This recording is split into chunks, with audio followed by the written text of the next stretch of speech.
خواتین و حضرات، السلام علیکم۔ میں نے پچھلی گفتگو میں اپنی بات کا جو اختتام کیا تھا وہ یہ کیا تھا کہ ہم اگلی نشست میں وحدت الوجود کے فلسفے پہ بات کریں گے۔ تو اب یہاں سے شروع کرتے ہیں کہ وحدت الوجود کیا ہے اور وحدت الوجود کا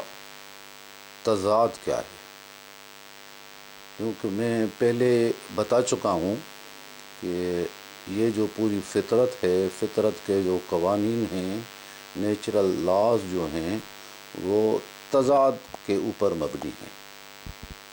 اور یہ ان کو تضاد آپس میں جوڑا ہوا بھی ہے، جس سے ہی توحید کے فلسفے کا وجود ثابت ہوتا ہے کہ پوری کائنات میں ایک وحدت سما ہے جو اس نظام کو چلا رہی ہے۔ تو اب آتے ہیں اس پہ کہ وحدت الوجود کا جو تضاد کا پہلو ہے وہ ہے وحدت الشہود۔ اب میں سمجھتا ہوں کہ اس میں کہ وحدت الوجود ٹوٹلی روحانی فلسفہ ہے، اور اس کا جو تضاد ہے وہ مادی فلسفہ ہے، وہ ہے وحدت الشہود۔ اور پھر اس کو ہم اگر بنیادی فلسفے پہ لے جائیں یعنی توحید پر، تو توحید کا جو تضاد ہے وہ شرک ہے۔ تو اس طرح وحدت الوجود توحید ہے اور شرک جو ہے وہ وحدت الوجود کا توحید کا ضد ہے۔ تو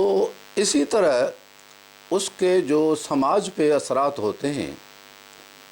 وہ یہی ہوتے ہیں کہ اگر انسانی سماج توحید یا وحدت الوجود پہ چلے گا